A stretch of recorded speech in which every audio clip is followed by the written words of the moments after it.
Man, I thought you'd be a smarter woman, being Nick's wife, but you're just hopeless. Nick sure did have a bad marriage, Mark said, chuckling. Now, hand over the checkbook.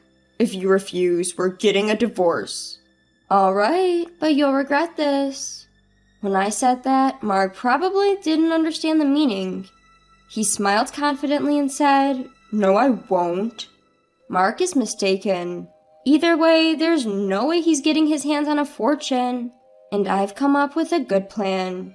It would be great if Mark could learn his lesson. I'm Karen, 35 years old. 6 years ago, I married my husband Nick and led a happy life. I always thought I would continue to live a happy life, but my presumption was shattered 3 years later. Nick died in a car accident. Since then, I've been devastated and unable to recover. Mark, who was Nick's best friend, supported me during this time. He took me out, recommended good movies, and did all sorts of things to cheer me up. Thanks to him, I was able to recover from the shock of Nick's death 3 years later. I'm really grateful to Mark. Then, one day, Mark suddenly proposed.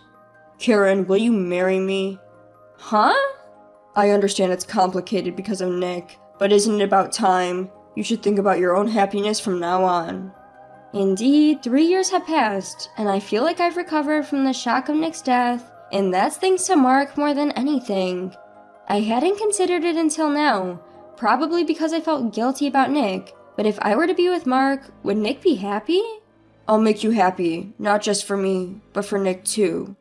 Looking at Mark, who said this and looked at me straight in the eyes, I decided to trust him. Okay, I understand. Thank you. And so, I decided to marry Mark. In the beginning, my marriage with Mark was going very well. At Mark's request, I became a housewife and devoted myself to household chores. After work, Mark would always send a text asking, "What's for dinner tonight?" and rush home. Although it was my second marriage, my newlywed life was very happy. Mark often helped around the house on his days off, and there were no complaints. I was hoping that this happy life would continue, but the situation started to look grim after about 6 months. It was around 11 p.m. when Mark finally came home. Hey, aren't you late? I've always told you to let me know when you'll be late. There was a sudden invitation. What can I do? You could have just gone to bed first. You could have at least texted. I have to prepare dinner. It's not like it's a big deal. Stop nagging the moment I get home. He said that and went straight to the bathroom. His coming home late isn't just today. It's been happening lately all the time. Moreover, there's never any communication from him. Not even a phone call, let alone a text message. He says he's at a company social, but I wonder if he really has to attend. Even on his days off, he doesn't help around the house at all anymore.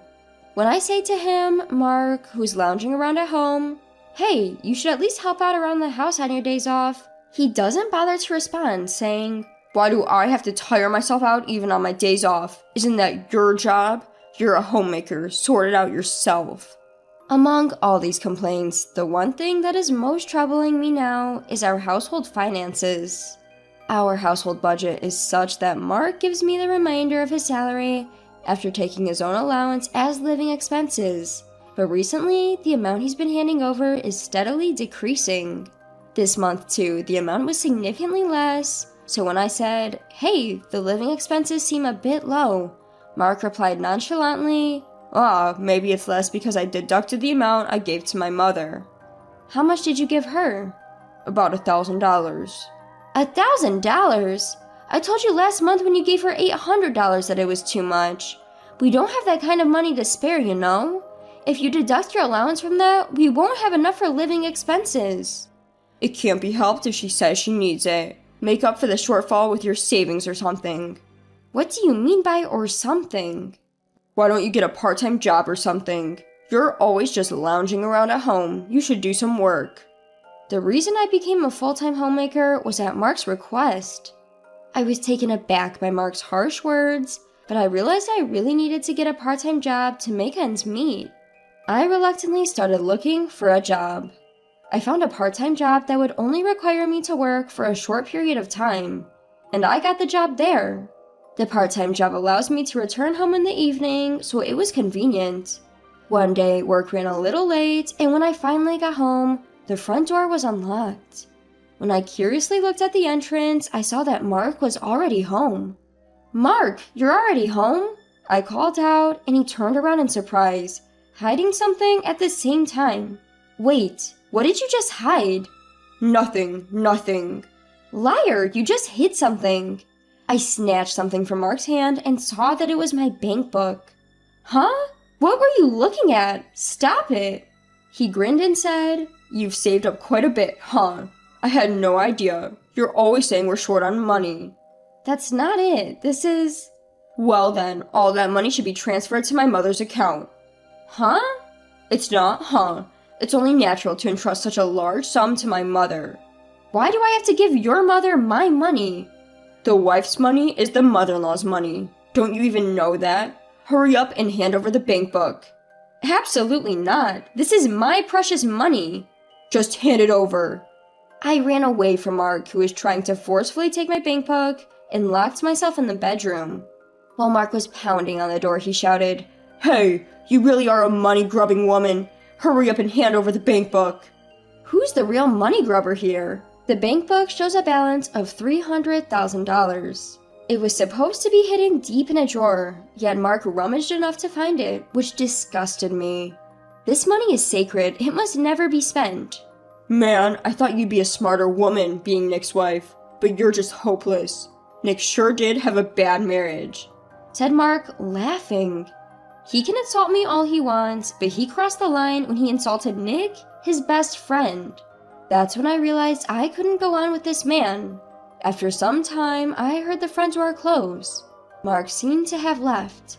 I exited the bedroom and confirmed that nobody was around.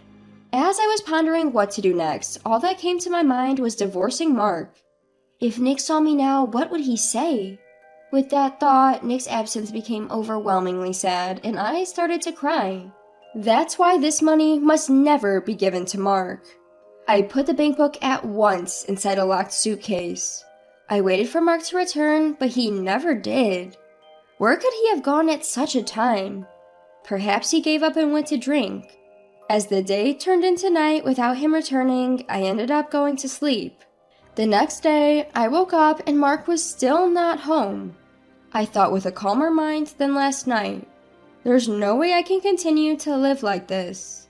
I don't want to hand over the bank book to Mark. He not only insulted me, but also Nick. I won't forgive him. For the time being, I packed only the necessary things. Right then, Mark returned home. "What? You're awake?" "Where were you?" "I went back to my parents' house. Just got back from the real estate agent." "Real estate agent?" "With your $300,000, I bought a new house for my mom. Of course, it's a new single-family home." "Huh?" "So hurry up and give me the bank book. If not, we're getting a divorce." "I understand." "Huh?" "It's a divorce, isn't it? I'm fine with it." "No, well..." Mark was taken aback. Did he think I'd hand over the bank book easily if he mentioned divorce? Okay, but you'll regret it. When I said that, Mark probably didn't understand the meaning of my words. He replied with a nonchalant smirk, "No way." Regardless, I went into the bedroom to get the luggage I had packed. Mark was mistaken. He probably thought that even if we divorced, he would get half of the property, about $15,000. But that was a mistake. Either way, there was no way Mark could get his hands on a large sum of money. However, just that was too light of a punishment for the insult he threw at Nick and me. And then I thought of a good plan. It would serve Mark right if he got a taste of his own medicine. I returned my bank book to the kitchen drawer, grabbed my luggage and said, "I'll mail the divorce papers later. Don't touch the rest of my things. I'll move them when I have time." Perhaps suspicious of my thorough preparation, Mark gave me a puzzled look, but I left the house anyway. I booked a room in a business hotel near the station and decided to spend about a week there. During my hotel stay, I found a rental apartment suitable for living alone. After finalizing the contract with the apartment, I immediately began moving. I returned to the house during Mark's absence in the afternoon to move my belongings, but when I checked the bank book I had left in the drawer, sure enough, money had been withdrawn, leaving a balance of $150,000. This was exactly as I had expected. Mark probably used half as his share and used it to fund the purchase of a brand new house for his mother, but he would regret that later. I got the divorce papers from the city hall, filled them out, and mailed them to Mark. However, even after a week and then 2 weeks, there was no sign of them being delivered to the city hall, and I couldn't reach Mark by phone. After insisting for a while, Mark finally picked up, sounding irritated. "Could you hurry up and submit the divorce papers to the city hall?" Divorce papers? Oh, I'll submit them next week. "Get on it! And you withdrew money from my bank account, didn't you? That's illegal to do without my permission, you know." Idiot, it's not illegal to withdraw money from a family member's account. Besides, half of it would be mine anyway after the divorce, so it's only right that I took it. I'm hanging up now. "Wait a minute!" He hung up the phone just like that. But that was fine with me, because Mark had acted just as I had anticipated. A little while later, it seems Mark had finally submitted the divorce papers to the city hall. When I checked, Mark and I were officially divorced. A month later, I was at work. The company that had hired me part-time was hiring full-time employees, and when I applied, they accepted me. I heard a commotion near the company's entrance, and when I went to check it out, to my surprise, Mark and his mother were desperately arguing with the receptionist. I hurried over and exclaimed, "Hold on, what's going on?" When I spoke up, the two of them turned towards me with an incredible urgency. "Karen, we've been looking for you. Please hear us out." "Please, Karen, forgive us." As they started to loudly discuss right then and there, I somehow managed to calm them down, explain the situation to my boss, and we moved to a nearby cafe. "What is this about? I'm troubled if you come to my workplace." The two of them, with pale faces, began desperately explaining to me. "About the money I withdrew from your account. Turns out it doesn't qualify for property division. That money is..." I let out a huge sigh of disbelief. "That's what I've been trying to tell you over and over again. That was my separate property. It was the life insurance payout when Nick passed away." "We didn't know. We're really sorry. We'll try to return the money somehow. Can you not make a big fuss about this?" "You're right. You wouldn't want to make a big deal out of this either, right? Let's settle this amicably." "Is that all you came to say?" As soon as I said that, their expressions became frantic. "Just that?" "I already know that. When you withdrew the money from the bank, how did you do it? Don't tell me you think I didn't notice." "Well, that's, "No, we had no choice but to do that because we needed the money." "It's likely this is what happened. You can't withdraw $150,000 all at once from an ATM. It would take too long. So they probably wanted to withdraw it from the counter, but in large sums, a power of attorney from the person themselves is needed. I assume my mother-in-law wrote that power of attorney, and she was probably the one who answered the confirmation call from the bank. In essence, my mother-in-law pretended to be me. This is a clear crime, and yet, even now, they were still trying to deceive me about it. There's no way I can forgive this man." Mark pleaded. "Please forgive me. Lawyers have been coming to the office. The stares from the employees are painful, and my boss is asking about the situation. My position is at risk. If anything else happens, I'll have to quit my job and I won't be able to find another one. Please, let's settle this out of court." "I was also told by my husband that we're getting a divorce. I was just blinded by the prospect of a brand new house. It was just an impulse." It's true that I managed to recover from Nick's death thanks to this man, so maybe I could forgive him if he was sincere. Yet, in the end, this man also insulted my beloved Nick. If it weren't for that, things wouldn't have gotten this bad. It doesn't concern me. The next time we meet will be in court. "Wait, please, Karen." "Karen, please." The two of them kneeled right there in the cafe, but I ignored them and walked out. In the end, they were the ones at fault. And ultimately, Mark and my former mother-in-law faced a large claim for damages from me, resulting in a huge debt.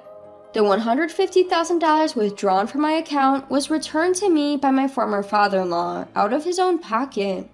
The newly built house they had purchased was immediately sold, but it only covered a portion of the purchase price. Mark, of course, lost his job. In this day and age, he couldn't find another job and ended up living as a live-in security guard, eating cheap sandwiches every day and living hand-to-mouth while repaying his debt. My former father-in-law divorced my former mother-in-law. She rented a cheap apartment and lives a frugal life while doing part-time jobs every day. Meanwhile, I've been happily living my life, working steadily at my company. I'm back to being single after the divorce, but I believe it's just another part of life and I'm willing to start over. But recently, a wonderful man who is kind and caring has appeared in my life. I'm proceeding with this relationship cautiously so as not to make the same mistake, but I can't help but hope this is a good connection.